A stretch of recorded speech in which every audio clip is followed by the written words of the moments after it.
नमस्कार, आप देख रहे हैं ब्रेकिंग बिहार। देखिए, कल जिस प्रकार से घटनाक्रम होता है और मुख्यमंत्री नीतीश कुमार शाम में एक कार्यक्रम में जाते हैं और राष्ट्रगान जब बजता है उसके बाद में जिस प्रकार की तरह तरह की हरकतें करते हैं, अपने बगल में खड़े हुए व्यक्ति से इशारों में बात करते हैं, उसके बाद में लोगों को अभिवादन करना शुरू कर देते हैं। इन तमाम मुद्दों पर बात करने के लिए हमारे साथ रालोसपा नेता उपेंद्र यादव जी हैं, उनसे तमाम मुद्दों पर बात करेंगे। सर, कल का जो घटनाक्रम है, आज विधानसभा भी स्थगित हो गया, क्या कहेंगे इन सारे घटनाक्रम पर आप?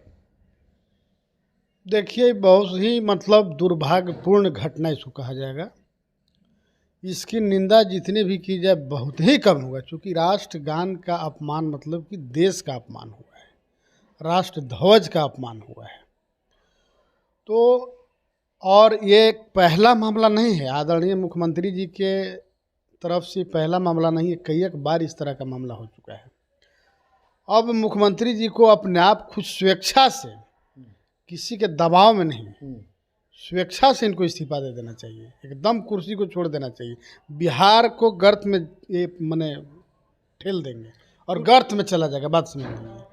अब जो है, चूँकि इनका जो मानसिक संतुलन जो था वो निश्चित रूप से ख़त्म हो गया है, ड्रेल्ड हो गए हैं और पटरी से बाहर जा चुके हैं, क्योंकि संविधान को भी नहीं समझ पा रहे हैं कि संविधान बाबा साहब अम्बेडकर जी के जो लिखा गया था, अगर यही राष्ट्रगान का अगर अपमान अगर आज मुसलमान किया रहता तो आज देखिए किस तरह से आग लग जाता।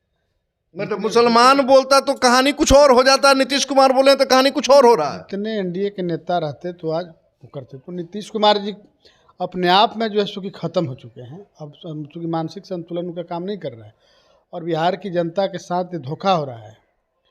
अब नहीं बिहार के गद्दी छोड़ेंगे तब कब छोड़ेंगे? बिहार का विकास अवरुद्ध है, उनको कुछ यादाश्त नहीं रहता है, रात में घूमने लगते हैं, कहीं भी जाते हैं। तो कहने का मतलब है कि जब माइंड ही सही नहीं है तो विकास बिहार का कैसे होगा? और वही चेहरा है। और देखिए 2025 का चुनाव है विधानसभा का, भारतीय जनता पार्टी के द्वारा भी लगातार कहा जा रहा है कि नीतीश कुमार ही चेहरा रहेंगे। अब बताइए कि ये चेहरा क्या करेंगे बिहार के विकास के लिए? इसलिए अब जनता को भी सचेत हो जाना चाहिए और सचेत होना चाहिए। तेजस्वी जी युवा हैं, सब लोगों को मिल करके युवा सोच है उनका, सब जात पात को लेकर के चलते हैं।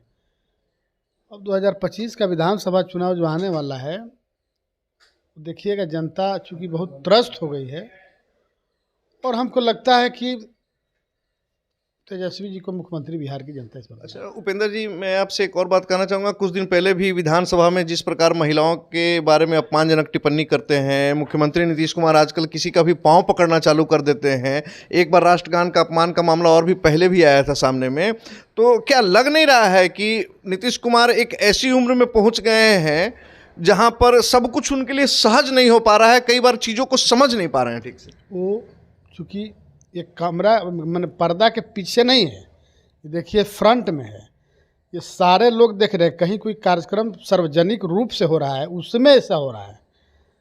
बाहर अगर मान ली कि कम पर्दे के पीछे अगर कुछ हुआ रहता तो लोग होता कि नहीं, लोग झूठ बोल रहे हैं। लेकिन अब देख लीजिए ये स्थिति क्या है। आपने सही बोला, विधानसभा हो या फिर बाहर हो, कहीं किसी का पाँव पकड़ना, या फिर अशोक चौधरी जी को देखे कि माल्यार्पण करने लगे उनके पिताजी की पुण्यतिथि पर गए थे और अशोक चौधरी के सर पर जो है अशोक चौधरी का फूल, तो ये तो माने एकदम साबित हो गया है।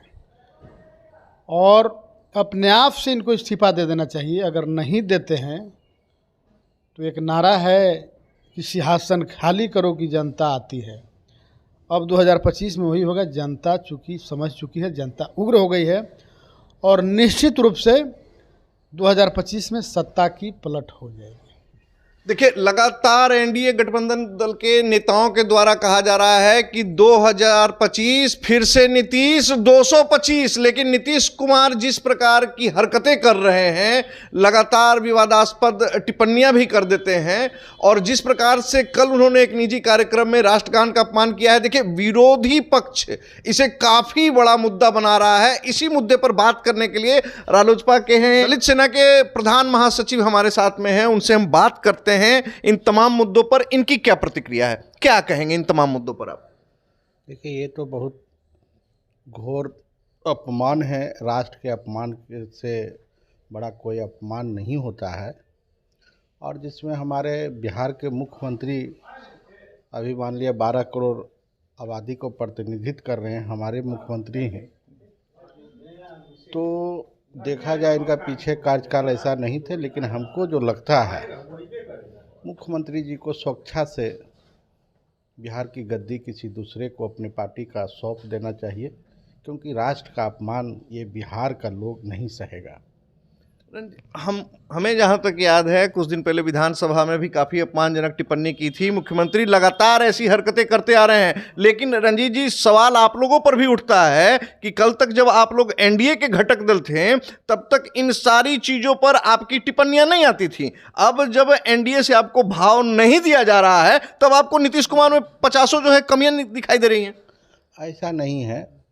सबसे पहले देश होता है, उसके बाद हम लोग, ये पार्टी है या हम व्यक्तिगत है, हम लोग सत्ता में थे भी, तो अगर इस तरह से घटना घटता तो बोलते। और आज भी हम मेन नीतीश कुमार जी का ये मेंटली प्रॉब्लम है। अच्छा, मेंटली प्रॉब्लम है, आप कहना क्या चाह रहे हैं? हम चाहते हैं कि नीतीश जी को अच्छे से अच्छे डॉक्टर से इलाज कराना चाहिए। अगर बिहार में नहीं है तो विदेश में जाके इलाज कराना चाहिए, क्योंकि वह स्वस्थ रहें। हम उनका आयु का कामना भी करते हैं, क्योंकि वो बिहार का प्रतिनिधित्व कर रहे हैं, हमारे मुख्यमंत्री हैं। लेकिन उनको इलाज कराना चाहिए, क्योंकि एक नहीं कई रोज़ हम लोग कभी कभी जब विधानसभा चालू रहता है तो लगता है कि आज वो क्या बोलेंगे, आज कहीं कुछ ऐसा बोलेंगे जो रोज़ वायरल हो रहा है। इसलिए और इसी कारण से बिहार की जो लॉ एंड ऑर्डर है भगवान भरोसे है। आपने देखा होगा कि औरंगाबाद में जिस तरह से घटना घटी है, एक क्रूर जो है मनोज सिंह जो है राष्ट्रीय लोजपा रामविलास का पदाधिकारी है, उसका बेटा जो सन्नी सिंह है, उन्होंने एक क्रूरता का जो परिचय दिया है। हमारा एक पासवान, हमारा दलित सेना का जो सदस्य है, उसका बेटी पर चढ़ा दिया गया, एकदम क्रूरता का हद पार कर दिया है। लेकिन नीतीश कुमार का एक वक्तव्य अभी तक वो नहीं आया है, न प्रशासन उसको अभी तक रेड किया, पकड़ा है, कुछ नहीं किया। और ये घटना एक नहीं है, उसके बयान होके वो पत्रकार ही था बेचारा रंजीत पासवान, जो चलाया और दिखाया, उसको तुरंत हत्या हो जाता है।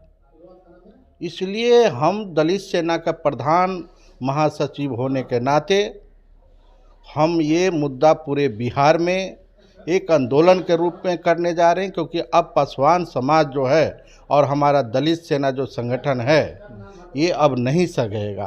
क्योंकि हमारे नेता, हमारे आदर्श, उस दिन ये घटना के जैसे जानकारी मिला तुरंत हम लोग को लिए पशुपति कुमार पारस साहब, और उन्होंने घटनास्थल पर स्वयं जाकर वो गए और ये किए और आश्वासन भी दिया। और हम लोग को आदेश भी मिला है, हमारे माननीय नेता राष्ट्रीय अध्यक्ष जिसे आदेश मिला है कि ये घटना को एक कोई मामूली घटना नहीं है, इसमें ये पूरे चरणबद्ध हम लोग बिहार में एक आंदोलन खड़ा करेंगे। मतलब आप लोगों का स्पष्ट तौर से कहना है कि नीतीश कुमार जो है मेंटली फिट नहीं है और शासन प्रशासन को अच्छी तरीके से चला नहीं पा रहे हैं, नहीं यही कहना चाह रहे हैं? बिहार की आवाम बोल रहा है कि नीतीश जी को स्वेच्छा से अपनी कुर्सी दूसरे को दे देना चाहिए, क्योंकि वो सही अपना डॉक्टर से इलाज जाके करवावे और बिहार की कोई दूसरे प्रतिनिधित्व करे।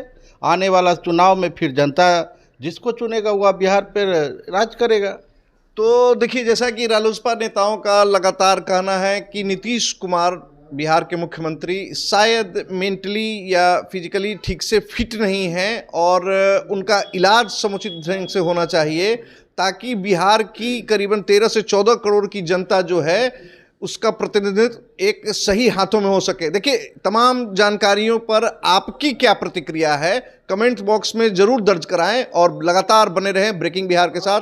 धन्यवाद।